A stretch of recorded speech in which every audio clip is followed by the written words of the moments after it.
In 1975, Gitta Sereni wrote a book, Into That Darkness, about Frank Stangl, who had been the commandant at Treblinka and who was in prison in Germany at that time as a war criminal.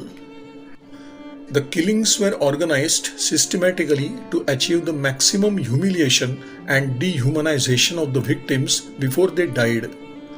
This pattern was dictated by a distinct and careful purpose, not by mere cruelty or indifference.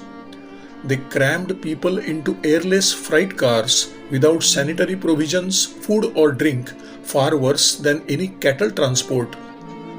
There was an immediate and always violent separation of men, women and children. There was humiliation of public undressing, the incredibly crude internal physical examinations for hidden valuables, the hair cutting and shaving of the women, and finally the naked run to the gas chamber under the lash of the whips.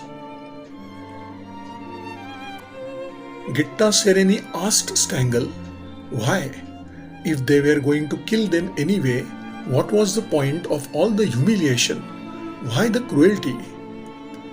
His answer was, to condition those who actually had to carry out the policies, to make it possible for them to do what they did. Sereni asked him, would it be true to say that you finally felt they weren't really human beings? Cargo, he said tonelessly. They were cargo.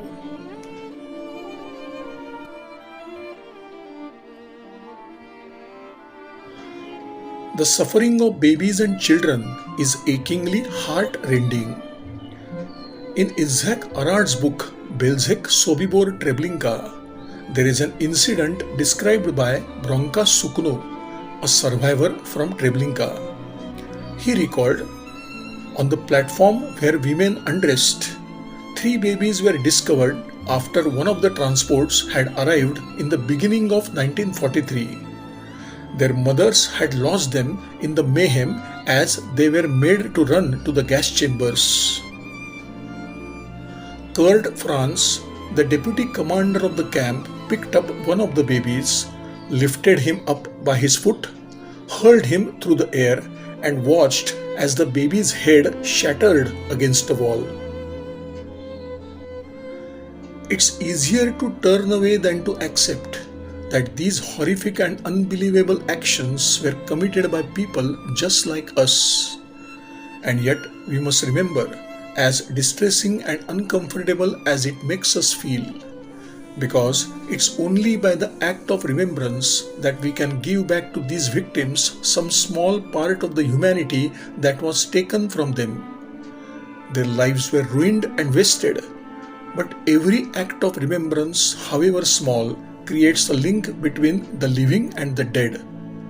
We who are living owe it to those who suffered and died so needlessly.